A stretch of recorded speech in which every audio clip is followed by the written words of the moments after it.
ልንገራችሁ ሚስታችሁ ዝም ስላለች አገር ሰላም ነው ብለህ አትቀመጥ በሁለት ምክንያት ዝም ልትል ትችላለች አንደኛው ተስፋ ቆርጣ በድንጋይ ላይ ውሃ ማፍሰስ ነው እሱ መቼም አይገባውም ብላ ተስፋ ቆርጣ ሊሆን ይችላል አንደኛው ሁለተኛው ነገር ሴቭ ያደረገች ነው አንድ ቀን ልታፈነዳው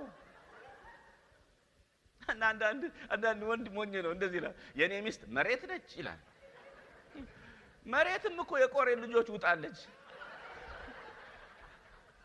አንድ ቀን ችግር እንዳይፈጠር መጠንቀቅ አለብህ እና የነገር ባንክ አላት ሚስት የነገር ባንክ ሰው የገንዘብ ባንክ አለው ሚስቶች የነገር ባንክ ሴቭ የሚያረጉበት ነገር ሴቭ የሚያረጉበት አላቸው እሱን ቼክ ማድረግ አለ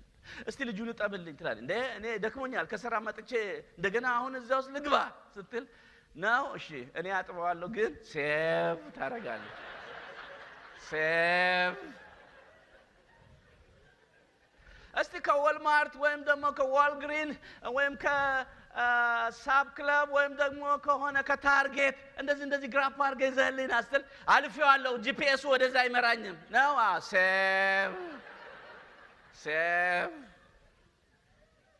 ሴቭ አርጋ ስማ አንድ ቀን ፍቺ በኦቨርናይት አይመጣም ሴቭ ተደርጎ ከኢትዮጵያ ጀምሮ ሴቭ አርጋ ነው ስለዚህ እንደኔ ስማርት ባልከውንክ በየቀኑ የነገር ባንኳ ባዶ መሆኑን ቼክ ማድረግ አለብህ እኔ 17 ነጥቦች አሉ ቼክ ማድረግበት ባንዱ ባይሆን በሁለተኛው ባይሆን ብዙ ጊዜ እስከ 7 ድረስ ነው 10 ሴቭ ነው እስካሁን 17 ነጥቦች አሉ የነገር ባንኳን ቼክ ማድረግበት ያን ማወቅ ከፈለክ መጨረሻ ላይ አገኘኝና ሰጣለሁ 17 ነጥቦች አሉ እና አንደኛው ስሜን አጠራሯን ቼክ አረጋለሁ ሌላ ጊዜ ስትጠራኝ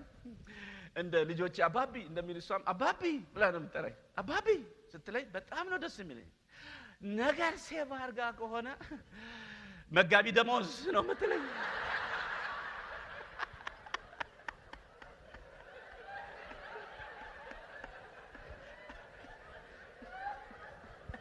በዛው ከቀጠልኩኝ ያን ክርስቲያና ከቀጠልኩኝ የተቆራረፍን ካደርን የውጭ መጋቢ ስለዚህ እኔ ቶሎ ብዬ ራሴን ዝቅ አድርጌ ይቅርታ መጠየቅ ካለብኝ ይቅርታ ጠይቄ ይሄን አደርጋለሁ